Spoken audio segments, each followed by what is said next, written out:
And now it's your man BG with me, the Dark Knight, and it's the State of the Eagles post game following the Eagles versus the Ravens. Let's talk about it. Let's go. Let's go.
How is everybody doing today? Welcome to another show of State of the Eagles with your boy BG31 and the Dark Knight in the building. How you doing today, my guy? I'm great, man, on this holiday week.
Hey, what's up, people? It's your man Dark Knight with my man BG. The Eagles' first game under our belts, and the good thing about it is that we know it means nothing, but we got to see Eagles football again, so we can pick this apart. We don't have to worry about a win or a loss or anything like that. This doesn't count. But I was just happy to see the Eagles back on the football field, and we got a lot to talk about. We had some good moments there. We had some good things we saw. You know, you have to evaluate these preseason games a lot differently than regular season games. We understand that. So we're going to talk about what we liked, and we're going to talk about what we didn't like. But for those who didn't see BG, because, you know, everybody doesn't, chime in as soon as we go live. Let's just replay that highlight video that we used in the opening so that the people can see exactly the highlights that we saw in the game. All right, let's do it, man. Yes. Let's get it one more time for you. Here you go, guys.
Yeah, man, I loved what I see, man. Shout out to all you guys in here. We are 25 deep, and we have just started. Shout out to you.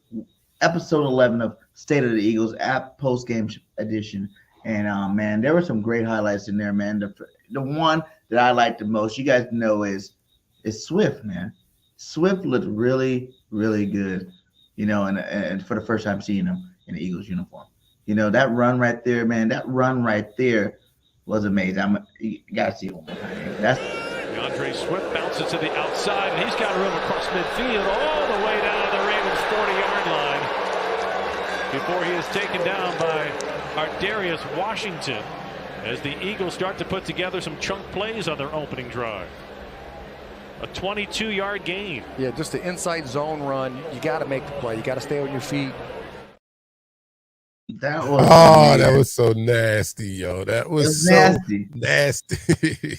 That was shady like, right? That was so shady like, yo. I was like, yo, that was that was impressive. That was impressive. But the biggest thing that I noticed there was that he was on the field and Gainwell was not. And you know, they didn't dress the starters. So that's telling you what the depth chart is looking like. And look, I'm not mad if they think, you know, I give the coaches credit. If they think Gainwell should be the number one right now, then that's okay with me, because look who our number 2 is. And look what he just did. He's our number 2 and he's doing that. Dude, we are stacked. We are stacked. If that's our number 2 running back that had to play tonight and he put a shady like move on that guy, man. That was incredible. That was incredible, man. Do you really think he's going to be number 2? He's number 2. You think it's just the first preseason game? They want to see what they got, and you know, want to give him a couple carries to get him started. You know what I'm saying? Get him acclimated to the offense. Or do you think Gainwell really came out and became the number 1 running back of the Eagles team? I think Gainwell really came out and became the number 1. I really do. I do, because you know, I think they tipped their hand last year, and you know, Sirianni, he does have, I hate to say it, but I think he does have his guys he kind of favors, right? And they unleashed Gainwell in the playoffs last year. They showed a package that you really didn't see for Gainwell all year, and they unveiled it in the postseason. And I think he just picked up where he left off in training camp. Well, coming into training camp, I think they already had an idea that he was going to be at the top of the depth chart, and he hasn't done anything in training camp thus far to make them change their minds. But it's all right. I'm not making those decisions. They're making those decisions. He went to the Super Bowl. I didn't coach him to the Super Bowl, so I'm going to have to trust that Sirianni knows what he's doing here on this, right? But the bigger thing, or what was just as big and impressive, well, not impressive, but it was encouraging to see, and that was Mariota come out and have the game that he had, right? Because we was hearing that he wasn't looking too good in training camp, right, from the reports. But he came out, he had a solid game, right? He had a solid game and still was upstaged by dang, forget his name. Brain freeze. Tanner. Just still upstaged by the second quarterback that came in, the second guy on the depth chart there. McKee came in and upstaged Mariota, and that was encouraging because I'll talk about the quarterbacks, right? So we're just talking about the quarterbacks. Ian Book he's not going to make it. He's not going to make it. That was a horrible game by Ian Book, and Tanner looked so much better. He even looked better than Mariota to me. I mean, he had a natural throwing style that just looked so fluid. And the chemistry that he has with Tyree Cleveland, 5 catches or more for like 85 yards. I don't have the final stats, but he had a great game. And McGee had chemistry with him. You can tell they worked together, I guess, with the third string a lot. So that was very encouraging to see that. And again, it was very encouraging to see Mariota do what he did because, I was thinking from the reports I was hearing, I was like, oh, man, we got to go Mariota and our season is just about over. But that performance tonight gives me a little hope that if we have to depend on him for a game or two, because I would hate for it to be more than that, a game or two. But if we had to depend on him, I think we might be in okay hands.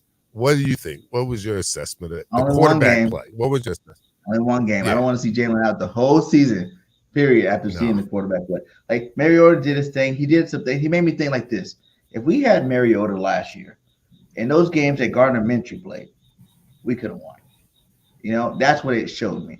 But it didn't show me. He had a couple of high throws, a couple throws that were kind of off the page there. You expect a guy that's been in the league this long to be able to hit those.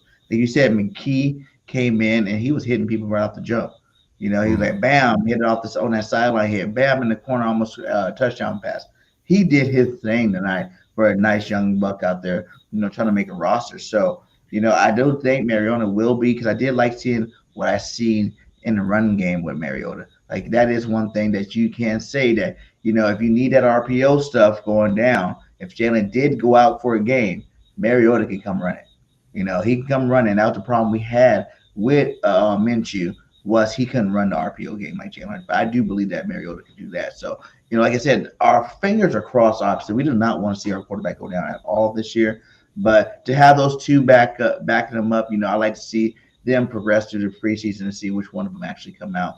And because if McGee keeps playing like that, throwing the ball like he was throwing the ball tonight, then I think, Mariota might have to watch out a little bit. Yeah, McKee was impressive, man. I mean, the back shoulder throws, man, that, young guys just don't make those throws as accurately as he made them tonight. And like I said before, the chemistry that he had with Cleveland was impressive. It was impressive. He was a thrower of the ball tonight. Mariota was a runner of the ball tonight. And Brooke just stunk up the place, man. He just stunk up the place. He was running all over the place, and I don't think he was looking downfield to see if he even had anybody. Now I understand he was playing with the bottom of the barrel there at the end. So I know you have to consider that also. He was playing with people that that probably will not be on the team. So that has to play a part of it. But he didn't look good at all.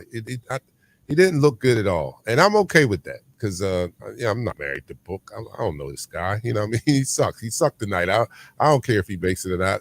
But and like you said, the big thing is we don't want to see our quarterback go down in the first place. So hopefully we don't even have to see McKee and all that. But this is preseason, right? So we are not going to see the starters. So we have to talk about something. So we're talking about the people we saw tonight, and those two quarterbacks look all right to me. Another thing. The second best play I seen was this one. Yeah, I was just about to get to that. Look at this. So as soon as I saw this, and somebody said it in the chat, I was like, oh, Jalen Carter's a problem. he's going to be a problem. Great problem. He's going to be a problem. Y'all need to understand that the opposing teams need to understand coming in to prepare for the Eagles. Just know the offensive coordinator is going to be like, this is our problem this week. Him, this guy right here. I mean, he tossed this dude aside like he wasn't even there. Like, dude, that was impressive. As big as he is, as strong as he is. And did you see the offensive lineman that he tossed aside? This was, offensive linemen are not, they're not smokers. They're not crackheads. These guys, they eat, probably 3 times as much as I eat, maybe 5 even more. But they eat a lot. They're big dudes, man. And this was a big white guy. And he just knocked him over like he wasn't even there. Dude turned around like, yo, where is he? Where is he? He's chasing him. He's chasing them from behind, and that's not what you want. 22-yard gain. Yeah, just the inside. Look at this. 66 is kind of thick there. Look. Boom. Bye-bye. All right. Look. Like, where'd he go? That might have been intentional grounding. I don't even know. Like, that was for your first snap as an NFL player. To let it be looking like that is a problem. You know what I'm saying? Like, I seen on Twitter what's blowing up. Like, take him out of the game right now. We've seen enough. Don't even play him the rest of the preseason. That's how impactful that one play was. He didn't get the sack, which he should have, but he didn't get the sack. But that was very, very nice to see. Like, how he just tossed that guy out of the way and just got to that quarterback like that. That's impressive. I was highly impressed from what I've seen from Jalen Carter. And then imagine, right? I don't know if that wasn't their first string, of course. All right, that was their second string guy, right? But he did that against the second string and without the, Fletcher Cox beside him. You know what I'm saying? Like, he did that without our starting defensive line there. Now, when you get a Fletcher Cox and a BG and a Hassan Reddick and Josh Sweat all there at the same time, what are you going to do with this? What are you going to do with that defensive line when they're all on the field at the same time? He was on the field with, I'm not going to say nobody because Milt Williams is out there, so I'm not going to say nobody, but he was not on the field with our best defensive lineman. And when you get there, it's going to be the same problem that most offensive lines and offenses faced last year. Like, who do you double team? You can't double team everybody. Somebody's going to have one-on-one, and with that talent, somebody's going to be doing an offensive lineman like that often. That's going to happen often. So I'm very encouraged just by seeing Jalen Carter, and that's what we get to see. We don't get to see the starters, but we have some rookies that are coming in that we really wanted to keep our eye on, and he was one of them. And that play was why we're so encouraged going into the year. What up, Scoob? Because as soon as they seen that play, they took him out. Right? Yep. Yeah, like, that's all we need to say. Anymore. Yeah, he came out and did exactly what you wanted him to do in that first rep. Like you said, he wasn't playing with the starters. He wasn't playing with the starters, secondary out there. He wasn't playing with the other rest of the starting offensive linemen and linebackers. He just did that with the second team on his first rep. So, yeah, I agree. Why keep him in any longer than that? Take him out. Okay, now we're gonna hold you off to the season start. We understand that you understand what you need to do out there. So, yeah, that's a big move, man. That's a big move. Anybody else impressed you, this preseason game? I would say that Sidney Brown impressed me. Sidney Brown was a heat-seeking missile out there, man. He was all over the place, and he was coming in hot. He was coming in like a heat-seeking missile. He was coming in hot every time. Like, and he wasn't playing with the most talented group of players when he was out on the field, but he stood out. He was flying around. He was flying to the ball. He was a heat-seeking missile, and he was coming in hot all the time. And he was laying the wood, too. Like, he wasn't coming in. It was no mistake that he knew this was a game of tackle football. You know what I mean? Like, he was already in regular season form, throwing his body around, because that's what you talk about in these preseasons, especially the Eagles' philosophy on preseason. Now, you wonder when week one comes, are their bodies ready for the physicality of the regular season, since they don't play in the preseason games, right? And we know that practice does not simulate game speed and game intensity, right? So we wonder, all right, these guys have to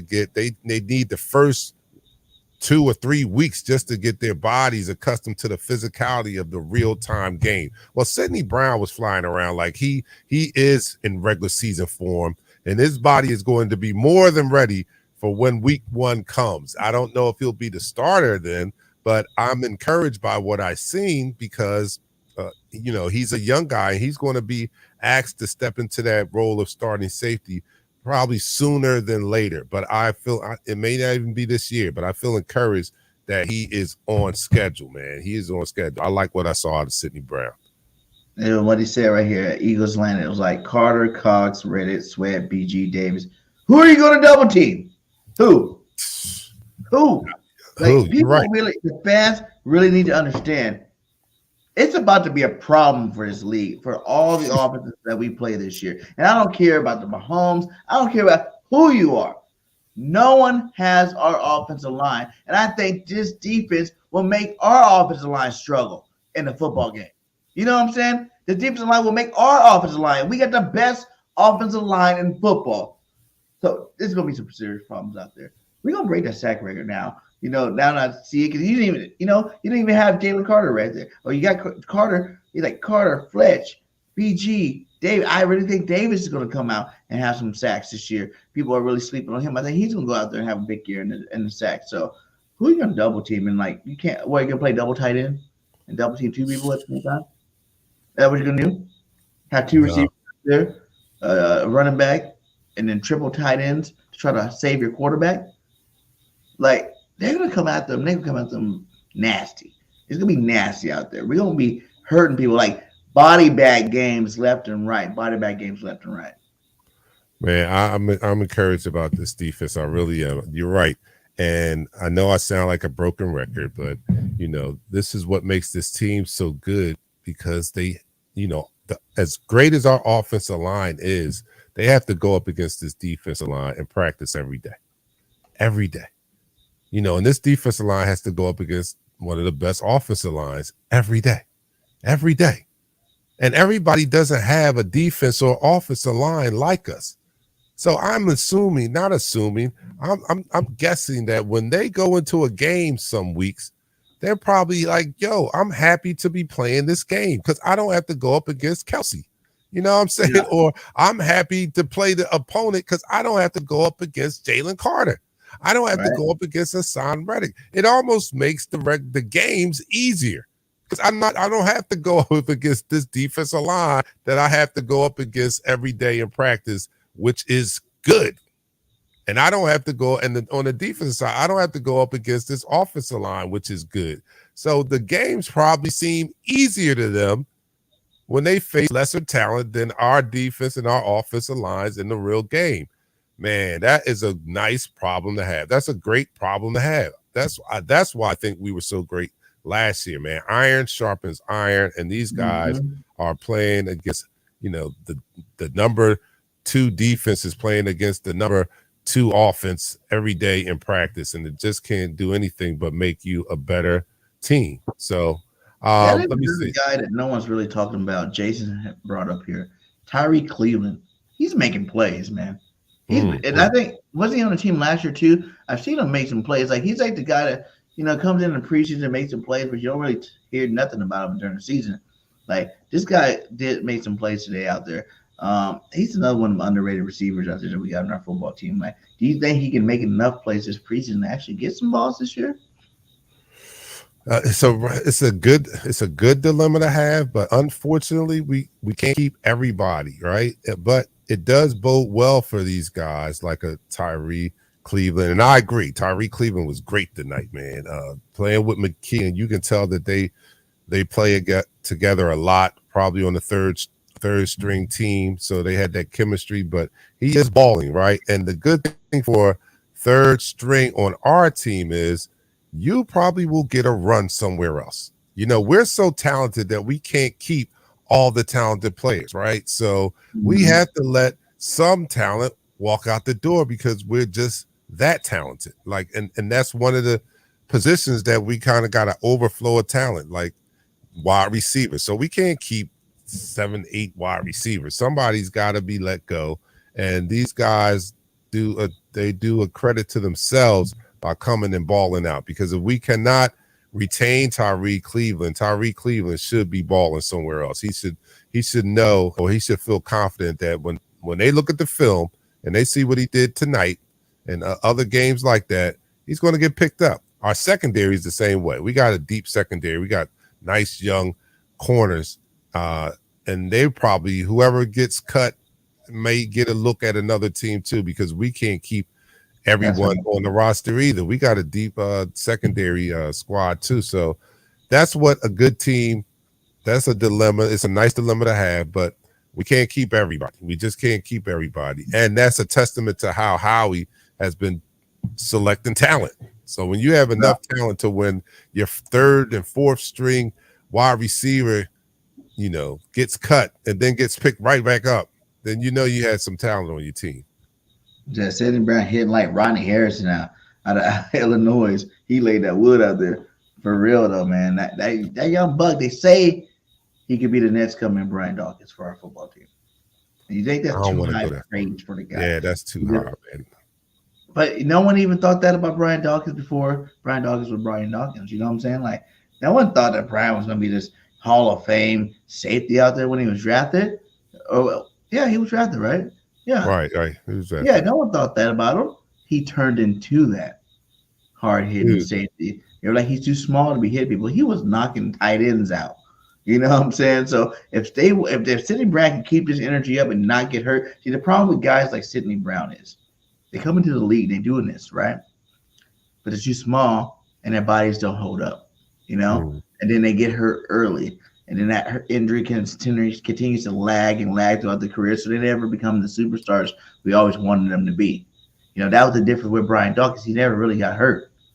He kept doing it and he never really got hurt. And that's what was able to show, and make him this legend that he is the fact that he was always healthy and out there on that football field. And he continued to lay the big hits. So if Sidney Brown can do it, his body can keep up. If I was Sidney Brown, I would actually be talking to Dawkins all the time. You know what I'm saying? Because he's in the Philadelphia area. I'd be talking to him like, what did you do to stay healthy? What did you do? You know what I'm saying? Like, he played in a whole nother era than now. The rules are a lot different now than when Brian Dawkins played. So it's like, you want to go to a veteran like him and talk to him a little bit.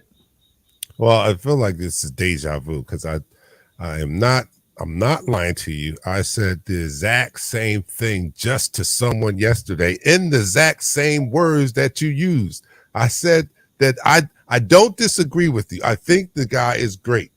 My only disagreement is to compare him to Brian so soon. I don't want to put that pressure on him. We have had players that we wanted to compare to past Eagles greats, and they just never lived up to that. So I don't want to put a jinx on him or anything like that. But I do think that he is as good as you talk about. And I just explained this to someone just the way you did it. I can't believe you used the same words. I said, Brian Dawkins wasn't Brian Dawkins until he became Brian Dawkins. So This guy has the potential to do that. I just don't want to put that pressure on that tag on him and jinx him of comparing him to Brian Dawkins before he's done Dawkins-like things, because we've seen people, the measure of greatness is consistency, right? So we've seen players come out, like we saw our last franchise quarterback flash in the pan in his first 2 years and then fall off a cliff, because he didn't have the consistency wasn't there for him to remain a great quarterback.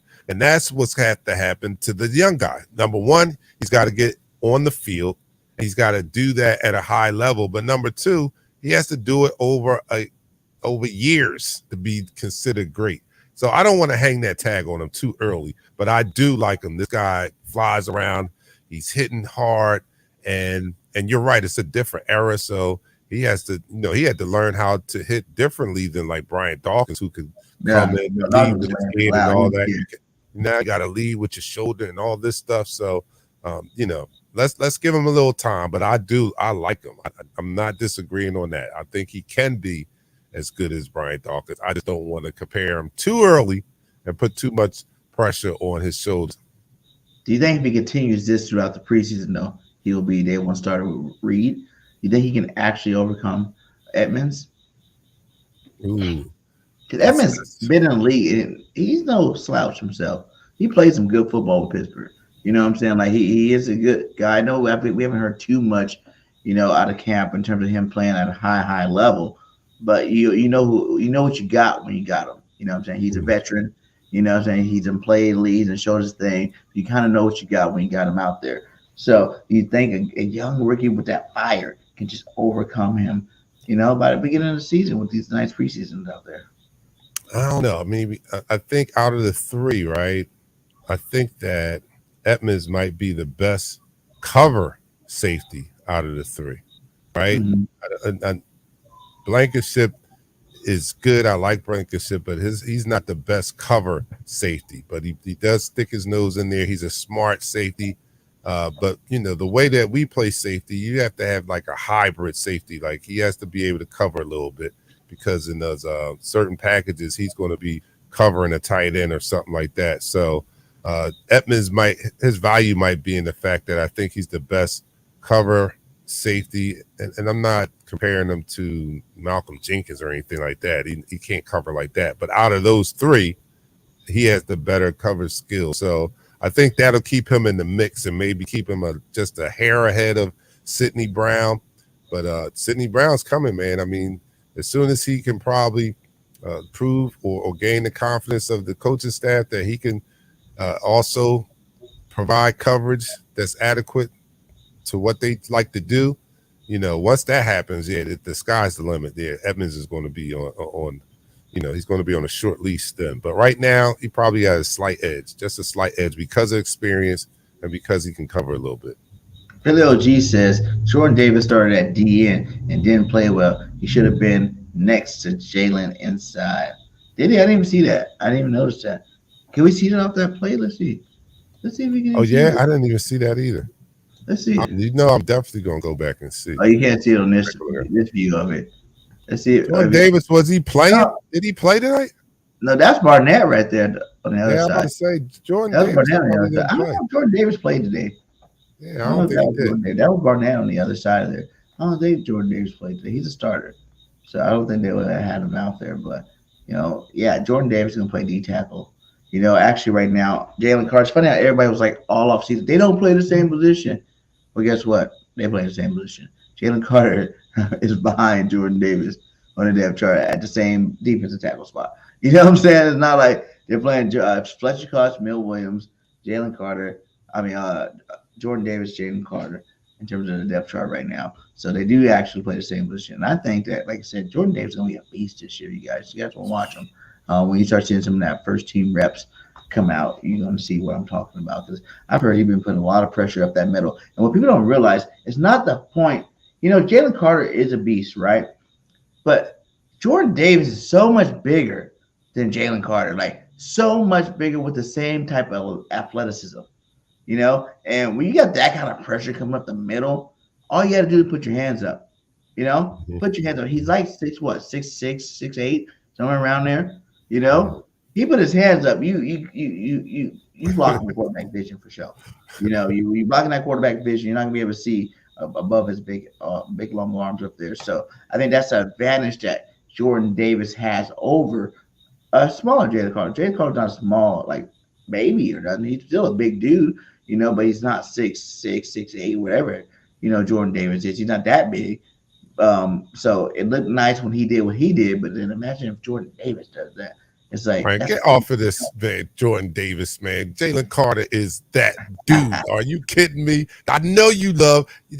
You have a love for the Jordan Davis and Jalen Hurts. You got a love for them. Whoa. You got a love for them. You can't even argue that Jalen Hurts. Hello, top three. Okay, I don't think we did a show last week and talked about that, did we? No, we didn't last week and talk about Mr. Hurts being number 3 overall by his peers. Okay. Yes. That's well deserved. Yeah, he is, and I'm not disagreeing with it.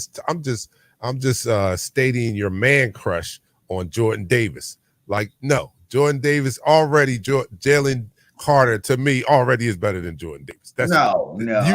You guys in the chat room. Let me know. Let me know. One play. Yeah, who do you think is the better player right now, Jalen Carter or Jordan Davis? Let me know in the chat right now. Let me know in the chat. Who told y'all about Hurts? Okay. Look, Who told you about Hurts? Everybody's like, why'd you pick him? Why'd you pick him? You made Carson mad. You know, he's a running back. He can't throw. Jalen was going to be that dude. I told you that from day one. He was going to be that dude. What is he? I'm not denying it. Number 3 overall. Questioning this call. That dude. This call. I'm telling you that Jordan Davis is about to change the whole dynamic of defensive tackle. We got to vote for Jalen right here. Look, we got 2 votes for Jalen Carter, that is. Kenneth, Carter, Philly, Jalen. I'm telling you. Yes. Another one said, what up, nephew? Jinx Wolf in the building. How you doing? He says he's better. See, y'all only saying that because of what he was supposed to be doing. You know, Jalen was Carter was drafted earlier, right? And he's known to be a pass rushing, defensive tackle. So that's what you guys have your theory. No. Compared to Jordan Davis coming in. Jordan Davis coming in like what, 30 pounds heavier and 60 pounds before the last time he played. When he was in the combine at 360, and he was a defensive tackle on the best defense in college football, where he didn't have to play that much, but he played it all crucial downs. All right, here's my case right here. It's only 2 things. Number 1, he was projected to be the best player in the draft. That's number 1. He was projected to be the best player in the draft. Jordan Davis didn't sniff that, right? Number 2, tonight, with that play that you just put on the screen, he's made more dynamic plays towards the quarterback than Davis in one play. One play tonight. In one play tonight, he made more explosive plays to the quarterback than Jordan Davis did in a year and a preseason game.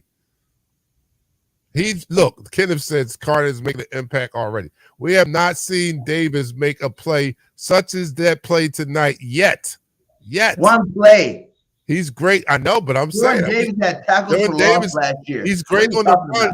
What are you talking about? When Jordan Davis was in the game last year when he was 30 pounds heavier, we had the top 5 run stopping defense because he put that much pressure up the middle. So he has earned some stripes, guys. I'm just saying. Now, in terms of the pass rushing side, he was 30 pounds heavier last year as a rookie. Okay? He's coming in lighter, quicker, faster, stronger. Yeah, but he still ain't making play. If Carter was so good, he wouldn't even have that one snap. How many snaps? Jaden, they said Jordan played tonight too. So who said that? Yeah, they said he played. Who said that? Her Swag Carl said it. Oh no, Jinx Wolf said. No, who said it? Somebody told me he played tonight. Oh yeah, Hurt Swag called it. Said it. What up, Hurt Swag called it. Shout out to all you guys, man. Hit that like wherever you're at, man. Subscribe to both our channels, Eagles Talk on YouTube, Bird Gang 31. We're gonna bring that fire all year long. You know what I'm saying? We love our Eagles and we love debating things. I like that comment. He said we've been here before with Carter. Carter is Jerome Brown 2.0. Yo, I'm telling you, this guy is going to be something. And that's high. That's high right there. That's high praise. Yes, that's high praise. That's high praise for one play. I'm telling you. That's high praise. All right. What do you think about the young DBs? I would say that the fact that our offensive linemen are trying to scheme up ways to stop them, you heard that came out of their mouths this year, you got to think something of it. You know, because even our second team offensive line can pretty much start on a lot of other teams. You know, and if they're kind of scheme up ways to stop this guy as a rookie, and you know, in the beginning of OTAs and training camp, then he's definitely one of those guys, one of those cats. He's gonna be a problem. He's a problem, yo. And he said, not you, BG or Dark Knight, but some of these content creators are confused. Facts. Facts. That's why you come over here and listen to what we have to say, and then you don't have to worry about that. See, take the stress out of your life. You don't have to do that. You don't have to do that. Don't subject yourself to that type of stress when you could just tune in here and get the straight facts from BG and myself. That's all. It's easy. Easy peasy. All right. Oh, Philly OG 53 says Carter can play all line positions. Jordan Davis can't. He's not quick enough. See, I'm telling you, man. This is what are you talking about? He's not quick enough. Did y'all not watch the combine? Who had faster time, guys? Jalen Carter, public is or speaking. Jordan. Listen, who had at the combine when he was 60 pounds heavier. Now, the key note of this is 60 pounds heavier. Who had the faster time? BG is a narcissist. BG is a narcissist. Jordan Davis. If he can have a better time 60 pounds heavier, what do you think he's about to do this year? 60 pounds lighter. 60 pounds is not as soon as I see it's not like he just went on a slim fast diet and lost 5-10 pounds. He lost 60 pounds, my guy. And if he was already fast then, that makes him super fast now. Well, you're proving my point. You're just proving my point. He lost the weight. What does that make him? The biggest loser. That's it. That's all. He's just the biggest loser. I'm just saying he lost weight. That's all. Okay. He has not made a play like Jalen Carter did in his first series on yet. Wow. You can go back over Jordan Davis' whole rookie year, all the snaps he took, and show me a play that looked like what Jalen Carter did tonight in one play. Last I checked, none of them.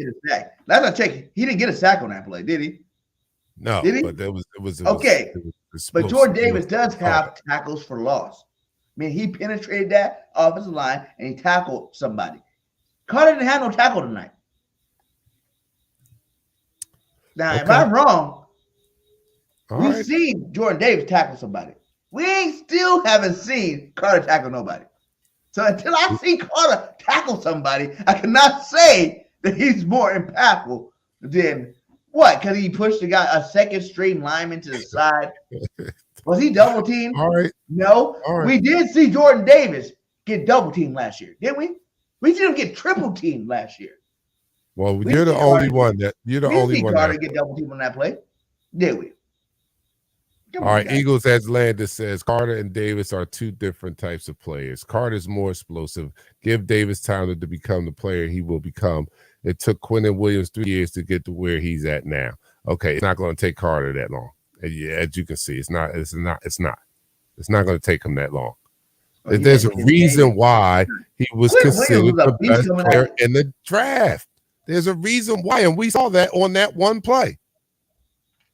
We saw that on that. It was a reason why he was the #1 pick before, he had that unfortunate accident. But before that, you could see it on that one play, just summed it all up. Now, if nobody knew who Jalen Carter was, and didn't know how he played in college and only heard the hype, that play tonight fulfilled all the hype right there. That was what they were talking about.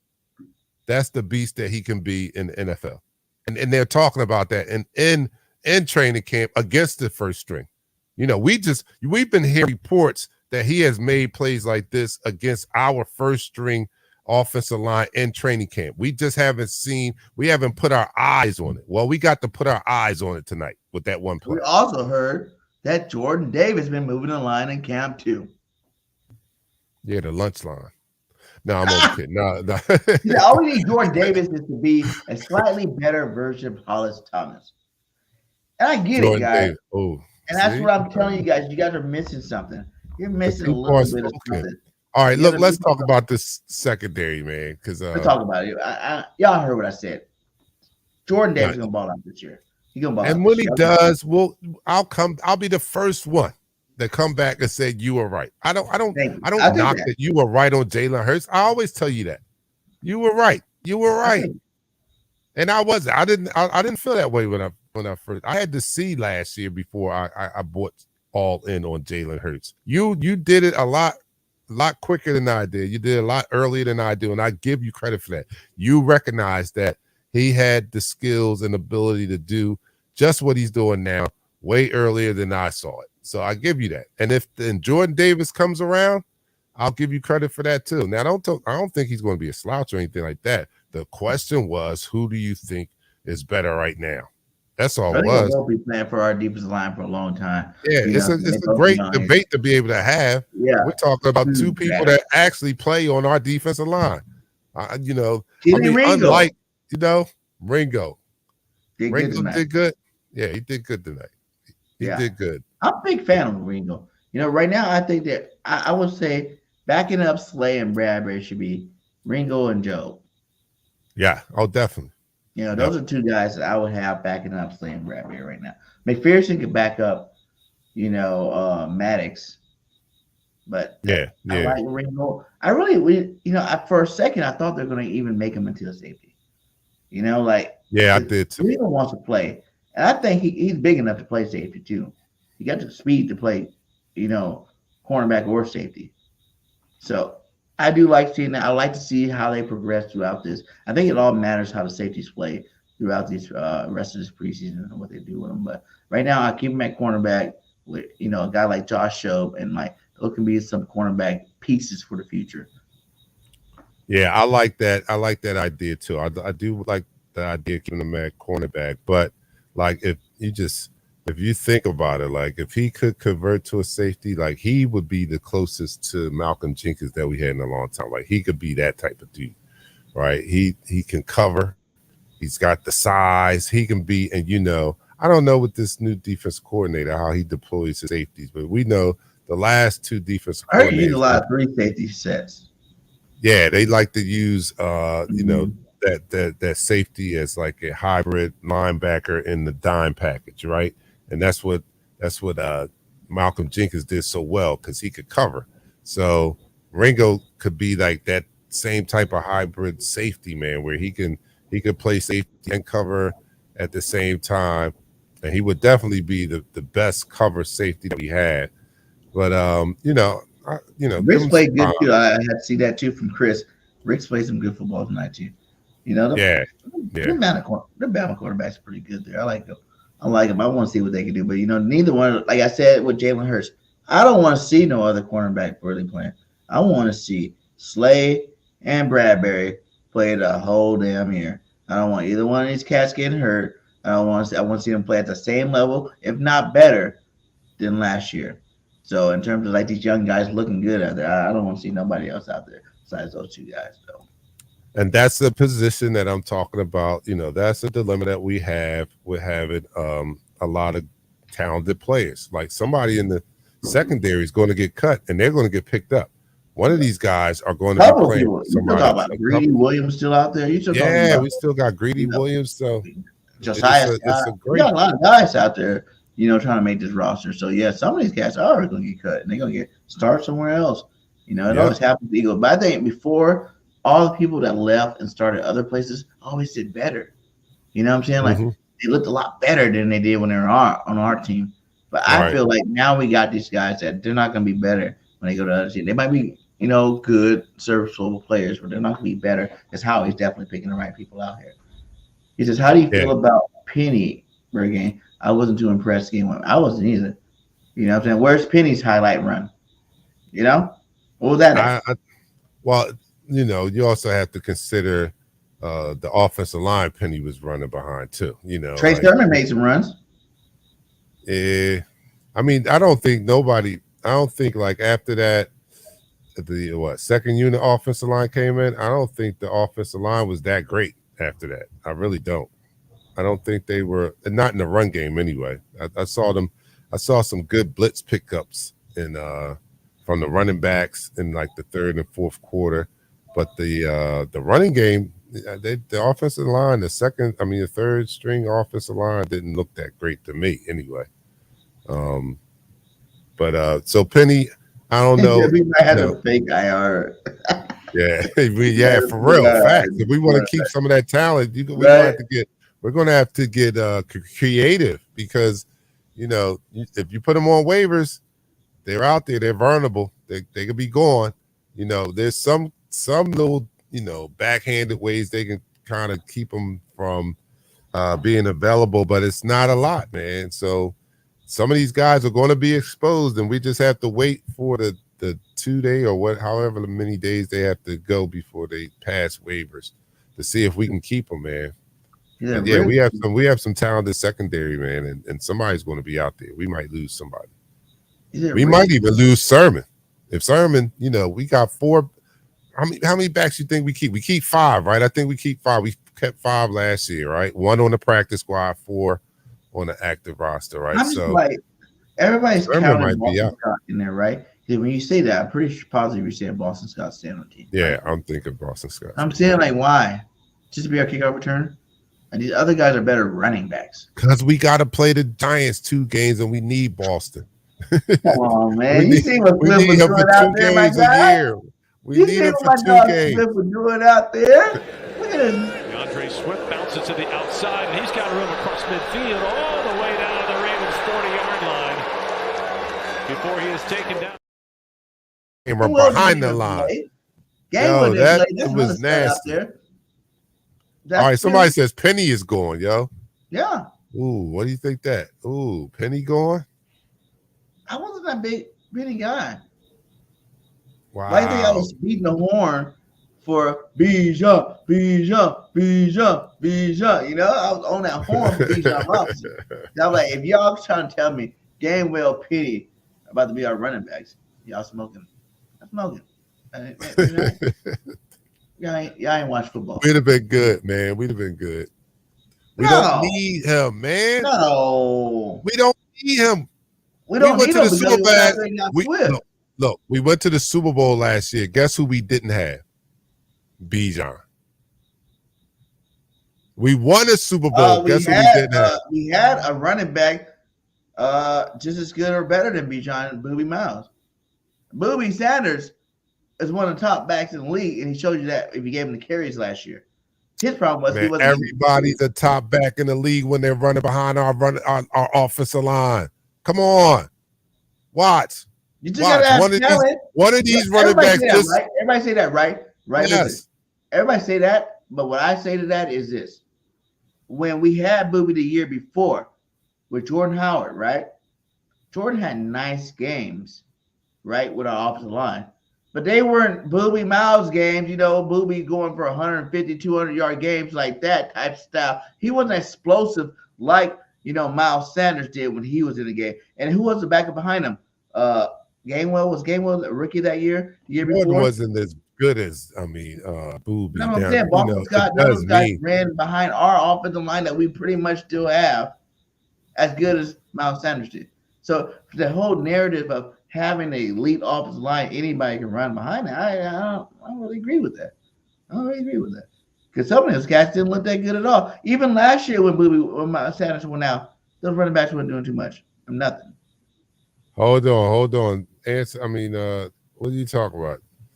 BIRDGANG and Brunson got a running back in mind that's a free agent. Who are they talking about? Not Zeke. You better not say Zeke. Zeke? What? Yeah. I'm not bringing Zeke in here, man. Stop it.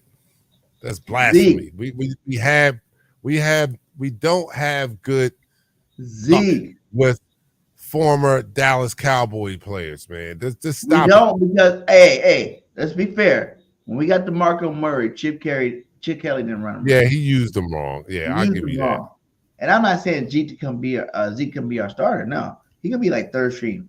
You know, because you still got Gainwell ahead of him. I mean, I still think Swift will be ahead of him. But that power back, that big bull out there, I think Zeke could be a perfect third back for our roster. Zeke is punch drunk. He's punch drunk. He's the equivalent of punch drunk. He's been hit too many times over his period. You know, he carried the ball a lot when he was in Dallas, especially his early years. He's cooked. He's cooked, man. We don't need him. Yeah, look, I didn't even see that comment when I said it. He says Zeke's cooked. He's cooked. I agree with that. He's cooked to be a starter. He's definitely cooked to be a starter, but I think he's cooked all the way around. Even last year with Pollard, he played some good. He had some good games. You know, I hate the Cowgirls too. You know, but I'm not bringing. But I think for a power back, you know, some guy to take it up the middle sometime. And I feel like this: if Zeke doesn't get picked up, right, and any one of these guys go down, I promise you, Howie's gonna be on that line. I bet you he probably already. Yeah, if any of these quarterbacks. I mean, this is the price point that Howie. This is, you know, I talked about this on Eagles Talk the other day, but this is the price point of Howie right now. Like, this is where he goes shopping because the free agents that are still available now are cheaper. They're cheaper. Time dictates the salaries of these free agents. Like for instance, Miles Jack and Cunningham would have cost more in May, right? Yeah. They would have cost more in May. But look how cheap they are in August. You know what I'm saying? The price goes down the longer these guys stay out there. You know what I'm saying? So now the price point for some of these free agents are within grasp of us now. You know what I mean? Because their price if you're still out there now and we're in training camp, you're not getting a lot. You know, you're not getting a lot. And if you're still around after the regular season start, it goes down even more. I mean, we got Ndamukong Suh and Joseph like $1.5 million a piece. Right. You know what I'm saying? That's why Howie's the king of the cap. Shout out to Bird Game merch.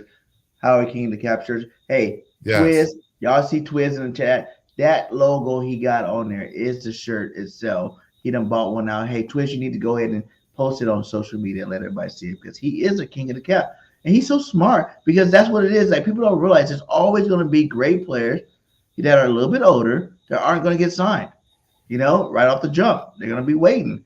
Hell, we can still get Suh this year if one of our defensive tackles get hurt. We can still get Linval Joseph this year if one of our defensive tackles get hurt. You know? Yeah. We still got players on the bench, you know, on the sidelines waiting to play. And those guys ain't going to no training camp. You know, those guys are playing.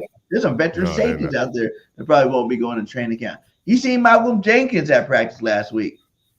You know? Yeah. Would you bring him back to be a backup? I think Malcolm's trying to hang out because he's like, Howie, sign me. I want to win another Super Bowl, my guy. Hey, sign me. I'm old, but I can play. I'm old. And with this defensive line and these cornerbacks, I'll be just as good as I was last time you see me out here. Well, I love Malcolm. I don't even know if he could still play or not, but Malcolm was one hell of a leader. He was one hell of a locker room guy. And when you were putting together teams, we don't give Howie enough credit for that too, because you have to, you know, it's a lot. It's just not picking the talent. It's picking the right temperament of some of these players. Like, you can't have a team of all assholes. You know what I mean? Like, somebody has to be the grown man in the room. And I think Howie does an excellent job at that too, like getting good people, like just good people, good locker room people. And Malcolm Jenkins was like one of the all-timers in that area for me. Like, he really was a leader on this team. So I would like him in the locker room just for that, even if his talent level isn't what it was when he was here last. And that's what they missed when they let Brian Dawkins go. That's what they underestimated. Like, his talent or his abilities might have fell off a little bit, but his worth as a team leader was worth, you know, that bringing him back at the time. And they made a mistake when they let him go, I think. So yeah, I would like to have Malcolm back just for that, not for what he could do on the field, but what he could do in the locker room. I didn't see this too from David. David was like, Zeke played good second fiddle to Pollard. He can play behind Swift and Gainwell. That's what I said. And maybe he can play that blunt style role. Exactly. That's why I like that. Yeah, I get it. I mean, it sounds good. I'm just, and my reasoning is not even football based. It's just like, it's not even based on. Yeah, it's just that, you know, it's mine is on the mojo and the bad and all that. I just don't want the guy, and I don't want to bring any more ex-Cowboys in our locker room anymore, especially after, because I got PTSD after that. After we had that, what's the cornerback that? Huh? You're talking about Murray? No. The cornerback we brought in that was a bum, and then when he left, he started talking. Gandry. Yeah, see, like that, I still have PTSD from that, so I don't want anything to do with those cowgirls, them cow turds, whatever you want to call them. Just let them just fade off into the sunset, man. Let that be somebody else's problem. I think we're all right, man. I think we're good, man. We are all right now with Sherman. Yeah, you know, Gainwell, Scott. Like, for what we got right now, one of these guys will get cut, if not two of them. But for having them in there rotating and figure out which ones we're going to keep. How many think we're going to keep? 4? 4 running backs? I think we're going to keep 5. 4. One's going to be stashed on the practice squad. Yeah. But I don't know if he makes it through. Yeah, I don't know. If it's Sermon, I don't know if he makes it through. Yeah.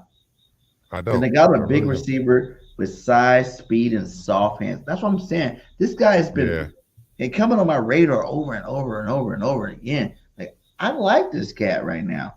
You know what I'm saying? I wouldn't mind seeing him come earn and be our fourth receiver. You know what I'm saying? Our fourth or fifth receiver. Our third receiver. Because okay, let's talk about people we did hear. You know, let's talk about some big names that we didn't hear. Where was Ozzy at? Did he play today? Did he make any play today? Where was Quez at? Ojulari. I think Quez probably didn't play that much because he's probably considered a starter.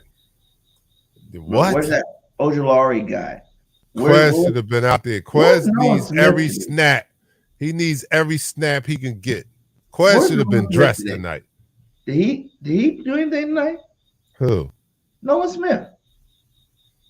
Oh, he was. I saw him. He had helmet on. I didn't see him make any plays. Now, where was he at tonight? I thought this was gonna be his breakout. You know, now don't get it wrong. Like, you know, some of these guys got snatched early. Like, you know, as soon as Jalen Carter made that move, they was like, all right, that's all we need to see. Soon as Swift juked that boy out of his underwear, we didn't see him anymore. Like, all right, come on, sit over here with us. That's all we need to see. You know, some of these guys, they got a snap or two, and you know, that's all they needed. Like, all right, come on over here. Come on over here. We can't risk your injuring you. You know, we like to wrap. I mean, we like to bubble wrap our starters or our important players in the preseason. So that, you know, they put them over there. There was in this, you know, I saw a lot of bubble wrap players on the sideline tonight. Kelsey, Lane Johnson, you know, all the people those guys were playing. Yeah, they, you know, we wrap our starters in bubble wrap. Did Jurgens play? I don't think he played. No, I don't think Jurgens played either. Steen was playing. I saw Steen out there. He had a bad rep. I seen him out there. Yeah, but it's like first preseason game. I don't really care. You know, if he has some messed up plays, he's a rookie. He's a rookie. Oh, they said Smith had a quarterback hit and some pressures. I probably was that. That had to be first quarter because I was in transit. All right, Quez is trade bait. I know. I already got an offer on the table. Listen, me two peanut butter and jelly sandwiches. Y'all don't understand. Quez is going to be fine this year, guys. Our offense is going to be that much more explosive. What we wanted Quez to do last year, I think he does this year, and he puts himself back on the map. My offer still stands. If you give me 2 peanut butter jelly sandwiches and a tall glass of milk, you can have Quez. I'd rather have those 2 peanut butter jelly sandwiches. I get protein, I get a little sweetness, and I get some calcium in the milk. Thank you very much. Look, we said we need Quez on this team. What are you smoking, David? I agree. Why do we need a player? Why do we need? Why do you think it was so easy for AJ and Smitty? Because he stretched the defense. Even though he made a couple of really good plays, he had 2 games where he helped us out and win. One being the Colts game. So it's not like he did nothing. We're just pulling the whole Derek Barnett thing with Quez, where it's like you messed up at the wrong time. You messed up at the wrong time. You're telling me that all we need our third receiver to do is run fast. That's what you're telling me. You're telling me that's all we need. We just need our third wide receiver to run fast. Because that's all Quez could do. He had touchdowns. Quez had more touchdowns last year than he had his whole career. He had 3. He had 4, I think.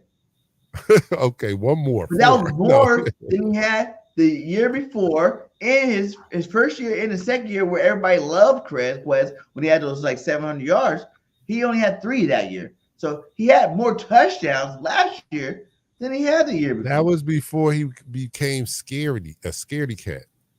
That's when he had something to prove. I don't know what it is now. I can't put my finger on it, but all I do know is he is unreliable. And we need more out of our third receiver than a guy that runs fast. We do, you know, unreliable. You drop 3 balls. You play 20 games, you drop 3 balls, and now you're unreliable. 3 big time plays though. You only get like, look, as a third receiver on this team, when you have a Smitty and an AJ and a Goddard on this team, a third wide receiver is not going to see many opportunities. So it makes the few opportunities that he does get very important. When they come, he needs to make the play. You only get and look worse. If you only get 3 targets a game and you drop one of them, you dropping 33% of your passes. You don't have the room to make mistakes when your opportunities are limited. And But he out of doesn't 20 make the games, most of his opportunities. only We need 3 him. games you made drops out of 20. Come on. You did your job still. He had some nice receptions last year, even though I don't know. I'm huge on Quez. I love Quez for the 3. And like he said, Quez is a 5th option anyway. Yeah, you know, he is a he 5th stretch option. that field. He's a 5th option. You don't ask him to do much, but like we all know, he came out and even told everybody mentally wasn't there. You know what I'm saying? He had some injuries last year that wasn't really talked about. You know, he mentally wasn't there. Like he went from being number 2 on the roster to number 3. You know, number 2 to number 3 is just like that. Boom, done. You know, done. Hey, you got to And be you're a motivated. professional. You're supposed to be If you able get to demoted at handle your it. job, you're gonna come the next day a little salty. Aren't you? No, I'm mentally tough. If I get demoted the next day, then the next day I'm coming in to prove that y'all made a mistake. That's what I'm gonna do. That's what I'm gonna do. But here are 2 comments right here. Number 1, Jinx. He's the reason why we lost to Washington last year. Number 2, Chris. When the drop happens in the really? Super Bowl, it Whoa. affects the Go back to the first one. Go back. Is he the reason we lost to Washington? We have 4 turnovers. AJ Brown turned over the ball that game. He fumbled. So why ain't nobody talking about AJ? Because AJ more than makes up for it. Why? But he gets more opportunities. More than makes up for it. He gets more opportunities to make up for it. You can't be like, oh, hating on Quez because he's that fumble. That was a good play. He tried to make a little extra. He messed up. They fumbled. But that game was an anomaly. We had 4 turnovers that game. Like, everything that could go wrong that game went wrong, and we still almost won. You know? All right, so Scoob says either one of those as being the reason why we lost, though. All right, I'm gonna get off Quez. That's my weekly beat Y'all leave down. Quez gonna ball out. It's officially over. He's gonna be out balling. He's not gonna ball out. He's gonna be out balling, playing basketball on the court because he's not gonna be on this team. Okay, hey, look, Scoob Doo says, some football ish. The Ravens linebackers number 90 played his butt off when everybody wanted to trade for their starter. Yo, who was number 90 anyway? What's the name? I don't have it. Let us know who that was. Yeah. No, also let us know, man. Oh, the Goddard face mask. Yeah. He said the old boy from Ohio State. Ohio State. I don't know.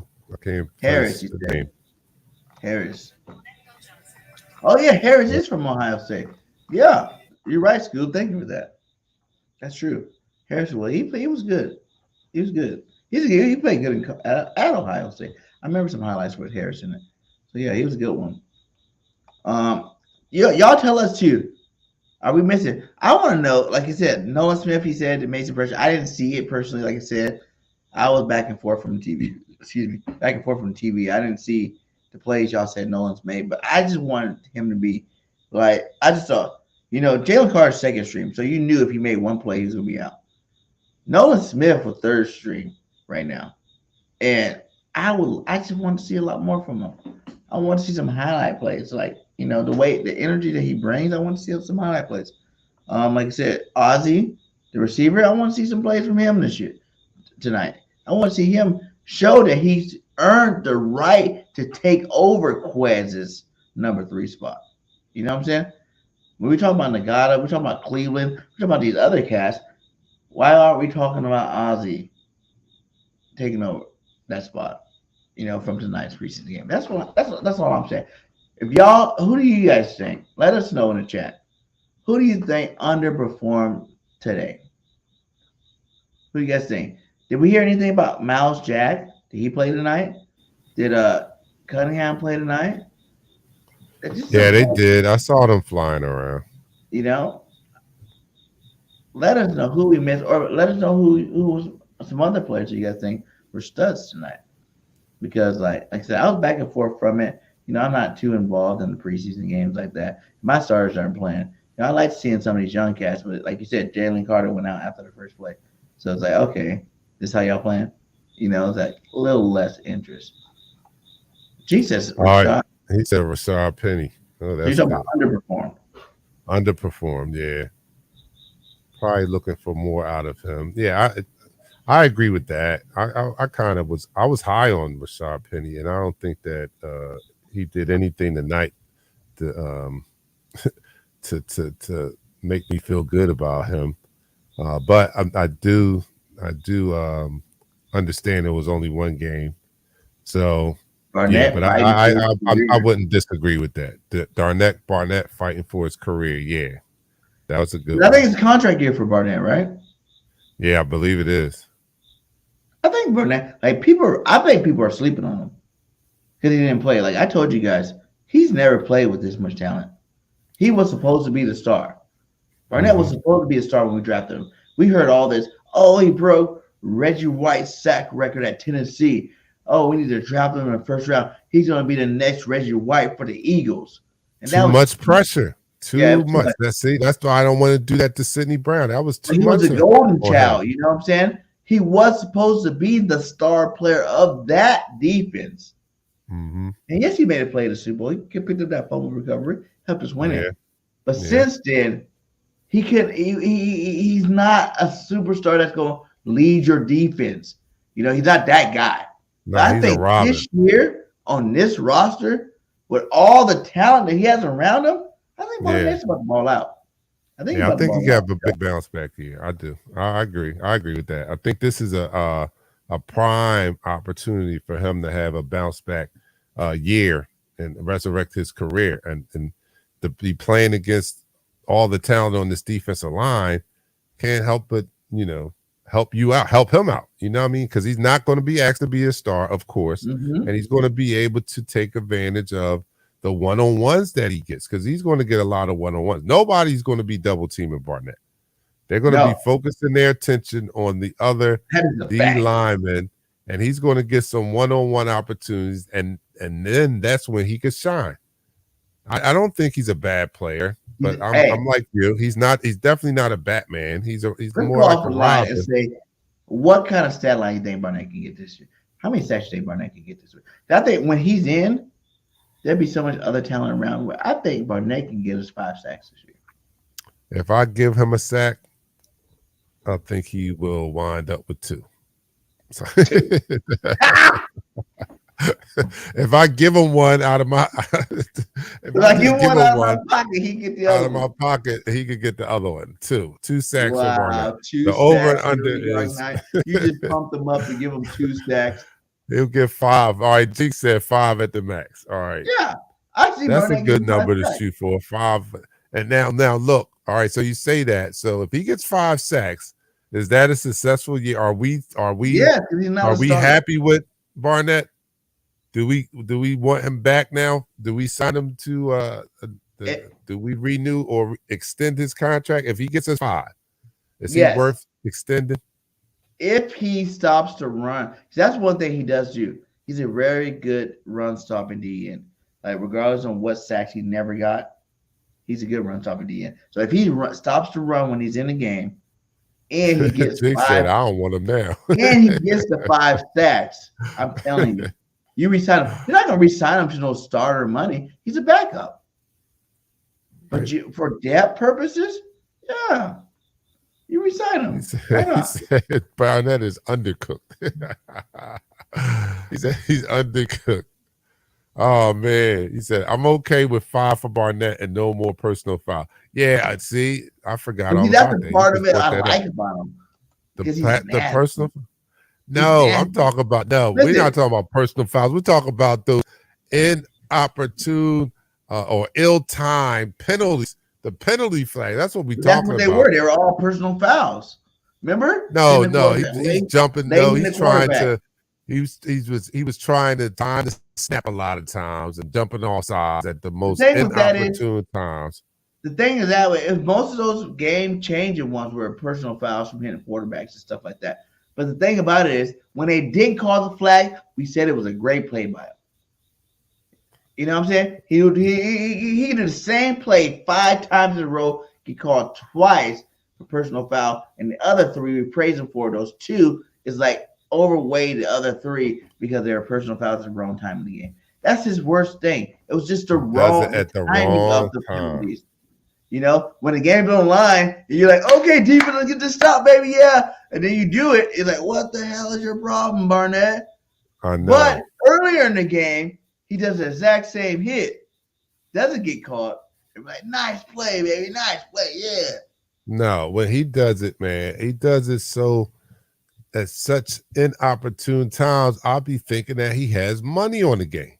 I swear, I'm like, why did he do that just now? Is he betting on this game? What the hell is on his mind? That's what's going through my mind. I mean, sometimes it's like the most boneheaded plays, and I'm like, dude, why the hell did he do that? But that's the same thing with Quez, though. The worst time to make those shots. Yeah, the worst time to turn. It like literally eliminated the plays he made all year. Just from those worst time type plays. That's just the NFL in general. You know, when the game's online, that's when everybody's looking. That's when the lights are the brightest. That's when everybody's trying to see, okay, who's making this play to win the game for our football team, or who's costing us a football game. You know, and when you make those plays in that time, it don't matter who you are, man. I promise you, if AJ dropped 2 back-to-back game-winning touchdowns, we'll be talking some shit about AJ.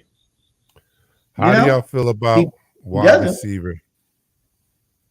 Cleveland. How you feel about Cleveland? I like him. I don't know if he's going to be here though.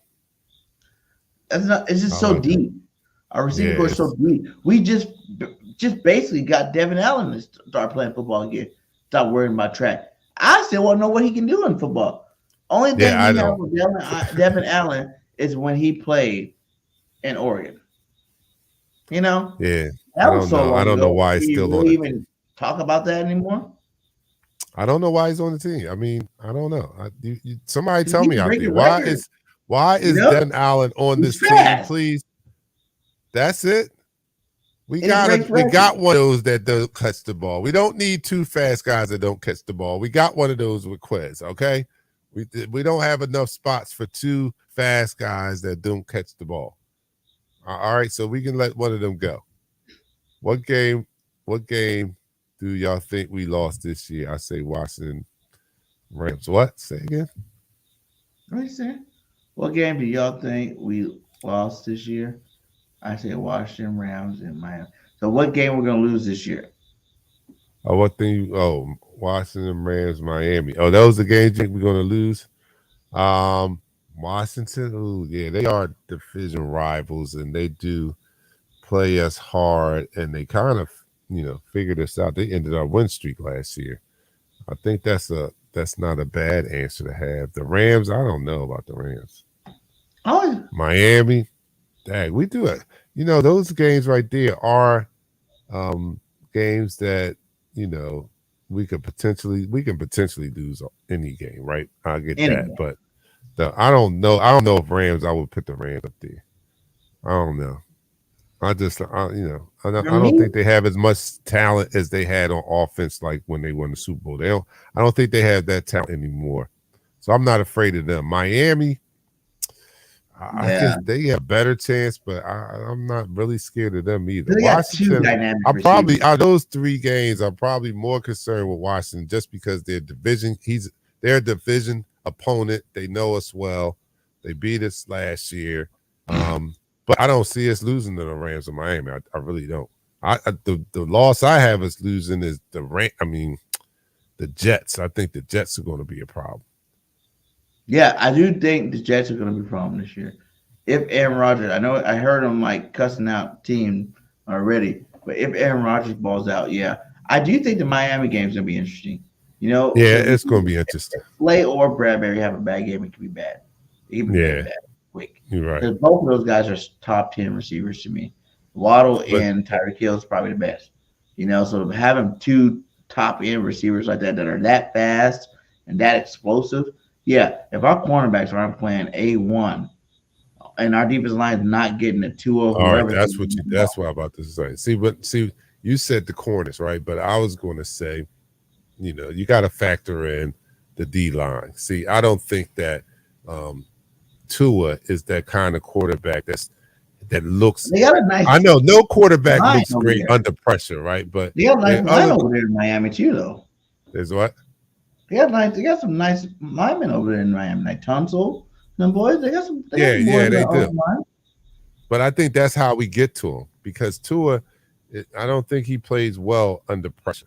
So, if we get any type of, if we can disrupt his time in any type of way, I think that our corners are going to, not have to be as, they're not going to have to play out of this world. If our D line can get some type of pressure or disrupt his time in some type of way, and that's the fact. Like you got Aaron Rodgers, right? Aaron Rodgers can operate in chaos. You know what I'm saying? I don't think Tua can operate in chaos. Yeah. So we make it chaotic around him. I don't think he's going to be, he's going to be as effective. My early prediction was 15-2, and one of those two was a division team. And for me, it's always like, if you think about the history of the NFC East, whoever the two shittiest teams are usually gets a win against the top team. So I feel like whether it's Miami, Dallas, Washington, or the Giants, whoever in that bottom half of that, one of them probably gonna split with us. I can sort of see the Cowboys split with us for real again. Yeah, I see that. Or some BS for real. I don't want to see them split with us. I don't want to be. It always happens whenever, even when the Cowboys are tops of the division, they lose to one of the bottom teams too. And our division seems like that because it's like any given Sunday with the NFC East. So it's like even if you are on top of the world, it always seems to be like that one team. One of those losers are going to beat you just because the division rival and they play you twice. Right. So I feel like that'd be one loss right there. And then, like you said, either the Miami game, the Kansas City game, if we can't beat Big Red yet, that's still a record, ongoing record that we can't do. What happens if he beats us again in the regular season? Like that, it wouldn't be shocking, right? No. And then, like you said too, the Jets. Everybody knows the last 2 years, the Jets defense and their run game and their, it's been amazing. They haven't had a quarterback. Yep. Exactly. And now you got one of the best quarterbacks in the league. I don't care how old Aaron Rodgers is. He's still Aaron Rodgers, my guy. He's still one of the best. He won back-to-back MVPs out of it. You know what I'm saying? Like, this guy probably got more MVPs than anybody out there. He is that dude. And to put him with the receiving core that he does have over there, you got to watch out. Be a problem, yeah. That sounds funny. That sounds funny as hell to say you got to watch out for the Jets. Because we always like, Jets W, because they don't have no quarterback. And now they have a quarterback. So now it's not just an instant W.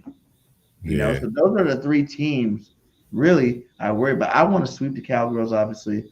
I'm not worried about Washington with Bieniemy. There's still Andy Reid and his team. I fear more Andy Reid more than Bieniemy trying to do his own thing.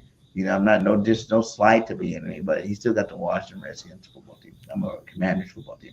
The enemy down there pissing off his team. They're gonna throw games just to get his ass fired. This generation is not like yesterday's generation. He's cursing at us, coach. He's cursing at me. You know what I'm saying? They're not built like that, man. He down there, Bieniemy old school. What the fuck you doing? Catch the fucking ball. You know what I'm saying? They like, no, coach, he coaching that. I mean, he's cursing at me. And he said the reason why I said the Rams because I feel like it's going to be one of those games where we just wet the bed and play back. And you guys got to realize, too, the Rams were trash last year, but they had a lot of injuries. So all these guys are coming back this year. And you're probably going to see a different Rams team than you seen last year. He said Birds historically have problems against Miami. That's another true fact. We historically have recent history. We've been historically having games bad against Seattle, especially when Seattle was there. Oh my God, we gotta play them. Oh, that is another team I didn't even think about. We do have trouble with those guys. Only thing that I'm thinking that hopefully be in our favor is that Russell is not there anymore because we didn't beat Russell many times, if at all, while he was quarterback in Seattle. I used to hate that. I don't know. I have to go through the records. I don't know if I remember seeing at least 3 games. You know why? Because that was like Russell's glory years, and that's when he wanted to. with Marshawn Lynch and them boys. Yeah, I Yeah. didn't like those teams very much.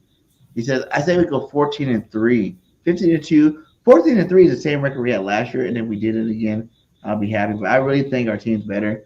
I don't care about the schedule. I think we win more games than we win last year, and we went 14-3 last year. So I'm giving us 15-2 for sure. It's always 17-0. 15-2. That's very lofty expectations. But Hey, when I said 12-5 by bottom, 14-3, you know what I'm saying, will be my ceiling last year. We got 14-3, so I'm saying 15-2 with a 13. I only say we lose if we do lose more games last year to be one. So it'll be 13-4, right? That was 13-4. Be our floor. I had us at 13-4. But do you think? And you guys answer this out there too. At 13-4, what? No, or what's a better question? What do you think we need to be to solidify the number one seed in the NFC? 12-5. That's it. Yeah. We could be 12-5 and be the number one seed. I think so. You know, so nobody else is going to be that great. So I know we ain't worried about Dallas, but we're not worried about the 49ers. We're not worried about Detroit, because Detroit's my sleeper team this year. Like in the NFC, like I think Detroit's going to be better this year, and they weren't slouches last year, but I think they're going to be better. The Cowgirls since 2006. I swept the Cowgirls since 2006. Yeah, it feels like a long time. That's a long Really? time. You sure? I feel like we swept them since then. Yeah, I do too. I want to say it was in the 2010s too. I don't know. That look that one up. That's he said that's the last time we did it. Wow. We must have looked it up. Wow. It's been that long since we had to take an L from the Cowgirls in the season. They got to change this year. They got to change. Yeah, they do. We got to do something because he said 14-3. Travel takes a toll. We do travel. Yeah, travel does, and we do travel a lot. Jinx Wolf says, you know what I think? 17-0 or 14-3. One or the other. Chris Cobbin says 13-4. Scoop's a Chicago game. Now, I will say this about the Chicago game. If, and I'm not even 100% sure he's going to do this, but if, what's the name again? Justin Fields takes like a Jalen Hurts type leap this year, yeah, that could be a possibility. Yeah, that could be a problem. But did they get him any weapons? I think they did. I'm not sure. Yeah, they did. They did. DJ Moore. Did you see the first play? Yep. DJ Moore. To the house? You seen that? The highlight? Yeah. The DJ Moore highlight? First play to DJ Moore, a screen pass. He took it like 60 yards for a touchdown. Oh yeah, that's going to be a problem. All right, yeah. So and then they still have going to be in the mix. What's the other cat's name? The other receiver name that actually didn't play as good last year as he did the year before. Olave. They got the boy from the Steelers, the young boy Chase. What's the dude that he smoked this one? Claypool. Yeah, they got Claypool. No, it was the other dude that they had the year before. I'm trying to think of his name, man. Allen Robinson. No, he was Allen Robinson left. He was opposite of Robinson. Dang, I forget. Remember, he had a good year. Not last year, the year before, he had a good year. He wasn't as high as Allen Robinson, but he was right there. I can't think of his name right now. If you guys know in the chat, tell me that. I gotta ask my intern to look it up. Who was opposite of Allen Robinson the year before last? I know his name. I don't know why it's not coming. It's like right there on the tip of my tongue. He was a speedster too. He had some nice plays the year before. I really think he should come back this year. 21. There's depth chart in 21. Let me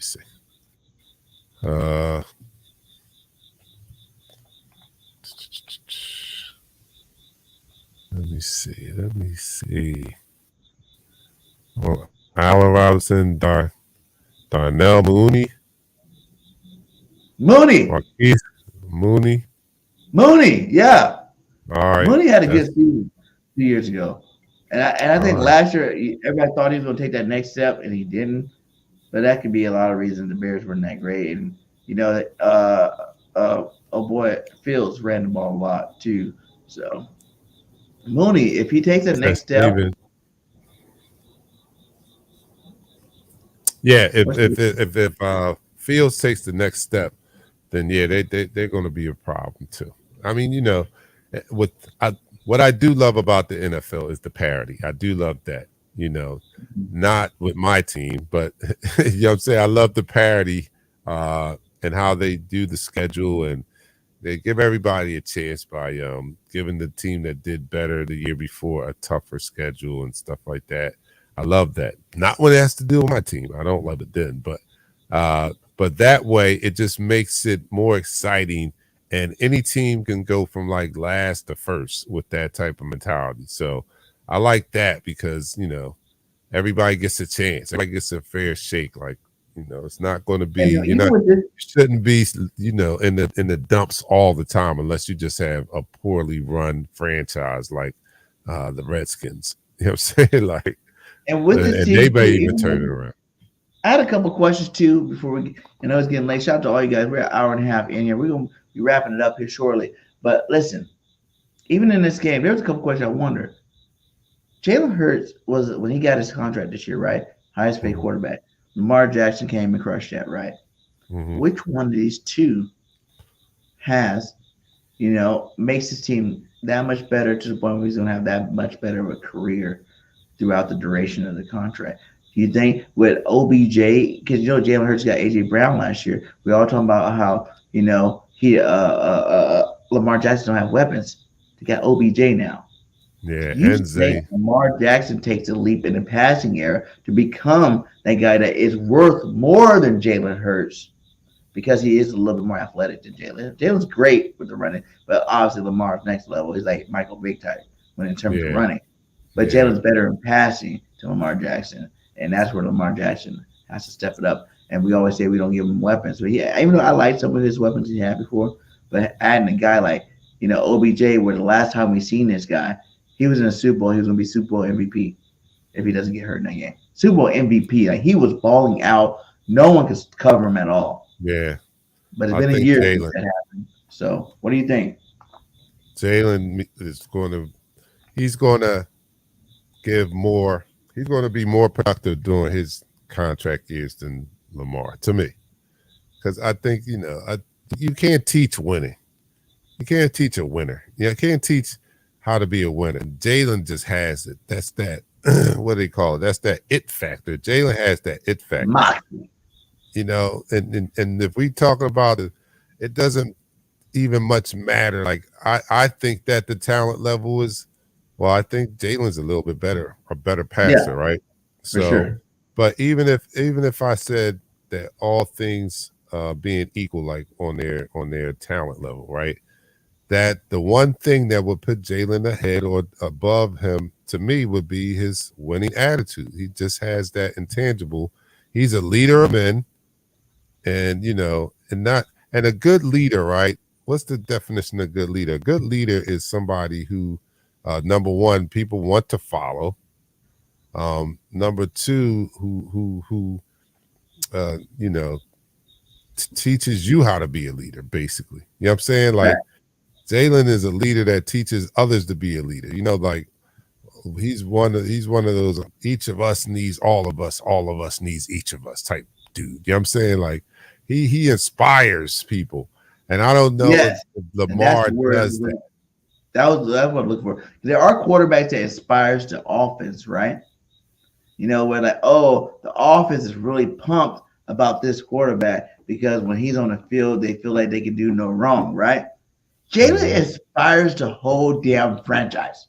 From Lurie to Roseman to Sirianni, he inspires all these cats. And that is something I have not seen, especially for a guy that just turned 25. I've not seen that in the NFL ever. I can't give you a quarterback that inspired the whole franchise. Like I've seen quarterbacks inspire their offense, or even the offense and the defense. But in terms of freaking the whole team, the owner and the GM, nah, man, nah. Yeah, you're right. He is a Leo. Leo power, baby. I'm a Leo too. My birthday is next Wednesday. If you guys want to do anything for BIRDGANG, buy some merch and send some super checks. That's what's up. Oh, You know? dang, my co-host's birthday is the same Mine's too. 16th, man. Leo gang in the building for sure. That's what's up. Jinx is a Leo. Scoop's a Leo. Salute to y'all, Leo brothers. Wow. We run the world, man. Oh, Stephen, August 5th. Leo in the building. Leos are the best. Leos are the best, man. Right after Libras. You're right. They are. Are you Libra? I'm a Libra. Yeah. I was married to a Leo. She wasn't bad. My first. She wasn't bad. No, she was good. I mean, I get along with Leos. What I find? Cool. We confident. We're cool. You know what I'm saying? Like, we don't take nothing from nobody. We just like, y'all know we the best, right? Yeah, she didn't do that. She didn't take nothing. Y'all know we the best. Y'all just, recognize game and we be all right. You think of some of the greatest leaders, we got Bill Clinton, the Leo. I think Obama was a Leo too, right? Madonna was a Leo. I got one of my sons a Leo too. Yep. Yeah, y'all believe in that BS? Yours is like the 26th. My son's is the 25th. Yeah, so. Your son is a Leo too? Yeah, he's a Leo too. Yeah, see, you even got Leos in your family. You love your son too, don't you? You're like, boy, there's something special about you. I just hit my finger. That's what it is. Is that Leo blood in them? Jennifer Lopez. Everybody love J-Lo. J-Lo.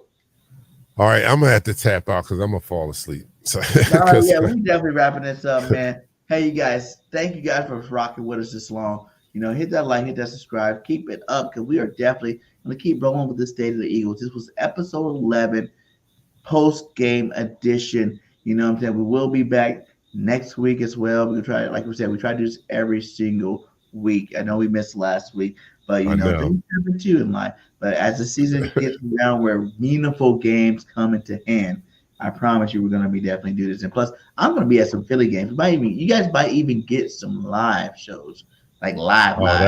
That'll be live. Yeah. Are you going to the home opener? I am not. I don't think so. Where's that? Oh, that's in New England. 14. Oh, the home open. September 15. It's what? How to go? Because I'm gonna be coming from Bama up there for the home. What game is that? It's a Thursday night game against Minnesota, home opener, and I gotta redeem myself from last year when I went to the Monday night game and passed out. Super done. Now I'm gonna still tailgate with the same energy, but I am not passing out. I promise you that this time. I'm not passing out this time for a whole quarter and a half.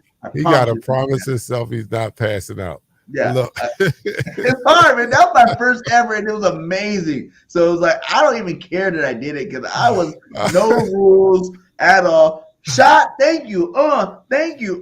This, that, the other, thank you. And I remember when JC Sports Talk came in and was like, hey, BIRDGANG, it's time to go into the game, man. I'm like, what? Game? What are you talking about, game? That's what we're doing. I thought we were at the party. We're at the party, right? Game? Like, what are you talking? We came to watch football? I'm freaking living. This is my Kevin Hart voice. My life. Like, you talking about games, He man. wasn't ready. In my I Kevin Hart voice, he wasn't ready. I know the respect this time. And I'm going to definitely be ready this time. I might have to drink a Red Bull or something to make sure that I do not go to sleep. But I will have a Red Bull in the ice chest in the car ready. So after the party, I go grab that thing, chug it down, and then I'll head into the game. Jinx will say he's going to be at the game. Hey, Jinx, link up with us, my guy. I may definitely be out there, man. So salute to all you guys. Much love. Fly, Eagles, fly, like I say at the end of my shows. Last word for you, Dark Knight. Yeah, we're out, man. Very excited. First preseason game is down. We go into one next week, man. This season is upon us. I'm happy. I can't wait till next week. You guys have a great week on purpose. I'm out. Peace. How is everybody doing today? Welcome to